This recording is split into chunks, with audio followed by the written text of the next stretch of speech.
jury of eminent personalities of UNESCO Peace Prize for having chosen our Prime Minister, His Excellency Dr. Abiy Ahmed, as this year's laureate in recognition of his efforts for peace and in particular peace in our region. As a laureate, he will be joining prominent and civil society leaders who have contributed to world peace. So this is a source of pride to all Ethiopians, and I'm sure far beyond. She expressed that the main objectives of marking the day is to celebrate the fundamental principles of press freedom. The main objectives of these events of today are to celebrate the fundamental principles of press freedom, to evaluate press freedom around the world, to pay tribute to journalists who have lost their lives in the exercise of their profession, to award the 2019 UNESCO Guillermo Cano World Press Freedom prestigious prize intended to honor a person, organization, or institution that has made an outstanding contribution to the defense of press freedom. According to the president, the celebration of the Press Freedom Day in Ethiopia has a special meaning for the country. Sahlawork stressed that the government of Ethiopia has made various reform initiatives to ensure the right to freedom of expression over the past 1 year. Over the past 1 year only, various reform efforts have been undertaken in expanding freedoms, particularly in relation to ensuring the right to freedom of expression. We all know that our track record in the past was far from reassuring in this regard. The president said, with the major steps taken to make significant improvement over the past 1 year in this regard, the media landscape in Ethiopia has shown dramatic transformation. With the major steps taken to make significant improvements over the past 1 year, including the release of all activists and journalists in detention, the lifting of ban in some media outlets, and the revision of some of the inhibiting laws and legislations, the media landscape in Ethiopia has shown dramatic transformations. Thanks to these reform measures, today there are no journalists behind bars. Sahlawork Zewde, the only female head of state in Africa, and French educator Montpellier University graduate. Prime Minister Dr. Abiy Ahmed of Ethiopia has been awarded the United Nations Educational, Scientific and Cultural Organization's UNESCO's Prize for Peace for his commendable work in pursuit of peace. The Prime Minister was declared winner of the award by Audrey Azoulay, the Director General of UNESCO at the 2019 World Press Day Global Conference opened in Finland City yesterday. UNESCO's Prize for Peace goes to individuals who have actively contributed to bring peace by solving international conflicts, by searching dialogue and negotiations in their conciliation role, and by achieving equanimous understanding for tolerance, according to the Office of the Prime Minister. Past laureates of the prize have included personalities such as French President François Hollande, Nelson Mandela, and Frederick W. de Klerk, Isaac Rabin, Shimon Peres, and Yasser Arafat, King Juan Carlos of Spain, and former U.S. President Jimmy Carter.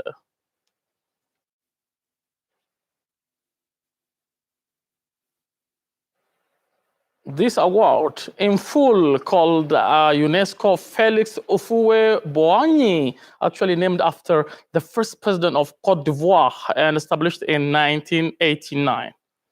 Prime Minister Dr. Abiy Ahmed received UK's Foreign Secretary Jeremy Hunt at his office. The two discussed strengthening relationship between the two countries, including support of reforms. Jeremy Hunt invited Prime Minister Dr. Abiy Ahmed to be keynote speaker at the Defend Media Freedom Conference in London later this year. UK Foreign Secretary also met with Ethiopia's Minister of Foreign Affairs Gadu Andargacho to discuss ways to deepen ties between the two countries. Gadu appreciated the growing excellent ties and historical relations between the UK and Ethiopia thanking UK's government's commitment to support Ethiopia during a time of transformational process in the political and economic frontiers. Foreign Secretary Jeremy Hunt, on his part, commended the reforms undertaken by the leadership in Ethiopia and reiterated UK's continued support to Ethiopia's reform agenda.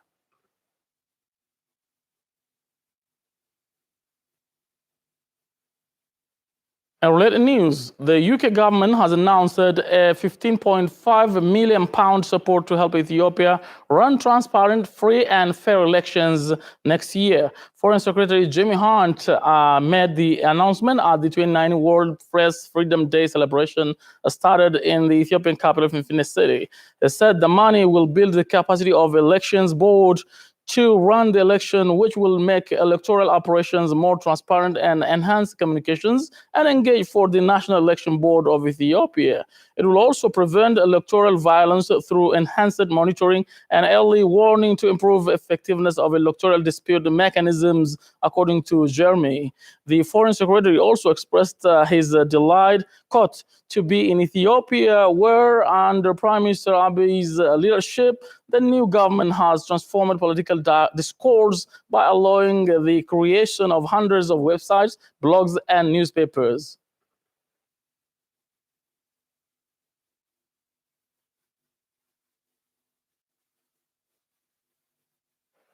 International relations lecturer at Addis Ababa University, Senasa Demise, said after the reform, Ethiopia is achieving successful diplomatic relations with various countries. Mukhtarji at the story. Senesa Demise, a political science and international relations instructor at Tambo University, while discussing with Obion about Belt and Road Initiative Forum taking place in China last week, said after a political reform, a diplomatic relations that Ethiopia has been undertaking with different countries across the world is being improved more than ever. He said the diplomatic relation that the country is making with Middle East and Far East countries has been playing a vital role in improving the devastated economic status of the country. Particularly, the economic status of Ethiopia has been in a serious problem of deficit and inflation before emergence of reformist leaders in the country. But the economic diplomacy made by reformist leaders with countries in Middle East and other has supported the economic reinforcement was a great victory of the government under leadership of Prime Minister Dr. Abiy Ahmed.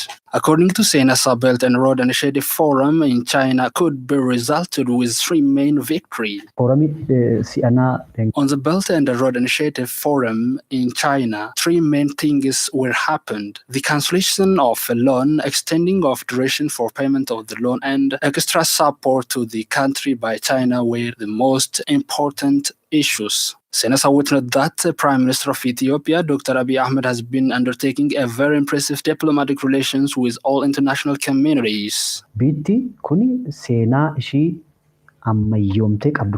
In the modern history of itself, Ethiopia was never been registered such a humble diplomatic relations done by Dr. Abiy Ahmed. I can witness that this diplomatic relation would be the hope of diplomatic relation growth in East Africa in particular and in Africa in general. It was last Saturday that the former president of the Federal Democratic Republic of Ethiopia, Dr. Negaso Gidada, passed away in Germany at the age of 76. And funeral ceremony of Dr. Negaso Gidada will be held in the coming Sunday. The National Committee organized to oversee the funeral arrangements of the late President Dr. Negaso Gidada briefed about the funeral service. Olma Baina has more. A national committee set up for oversees the funeral arrangement briefed the media concerning the funeral ceremony of the former president of the Federal Democratic Republic of Ethiopia, Dr. Negaso Gidada. Deputy chairperson of the committee, Ambassador Burtukan Ayano, said that the body will be received on May 4, 2019. The body will arrive at Bole International Airport at 6 a.m. On the occasion, family members and high government officials will be presented. Burtukan noted that the body will also be taken to Hayat Hospital for temporary stay. On May 5, 2019, the body will be taken to the Millennium Hall for general ceremony. The event will start at 12 a.m. Family members and government officials will attend the event. Ambassador Burtukan said the final ceremony will be held in the Evangelical Mekana Jesus Church found in Gulale Sub-City. The event will be held from 2 to 3 p.m. Chairperson of the committee, Dr. Eyob Takalin, also called upon all Ethiopians to take part in the ceremony. A statement of condolence will be also declared, it was said. Dr. Nagaso had served as president of Ethiopia from 1995 up to 2002. He passed away at the age of 76. Dr. Nagaso Gidada served for 7 years as president and a historian, and he wrote about the Sayo Oromo specifically in his dissertation and studied in the University of Frankfurt, Johann Wolfgang Goethe University. The meeting of parties to South Sudan's revitalized peace agreement convened in Finfinne City, Ethiopia. The meeting aimed at reviewing the status of implementation of the pre-transitional tasks as the pre-transition period is due to expire on 12 May 2019, according to the Ministry of Foreign Affairs. Speaking on behalf of the chairperson of the GAD Council of Ministers, Foreign Minister Gadu Andargacho, State Minister of Foreign Affairs Hirut Zemene said the meeting would offer opportunities for parties to take stock of the progress made, challenges encountered, as well as identify steps that need to be taken over the coming period. She called on the parties to deliberate on a spirit of compromise and consensus on a common course of action to resolve pending issues and implement key tasks in a defined time frame with a view to move the peace process forward.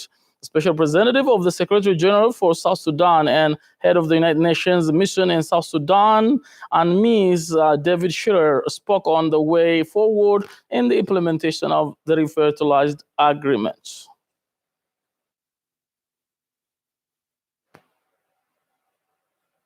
Thanks for watching. Have a good time. Bye-bye.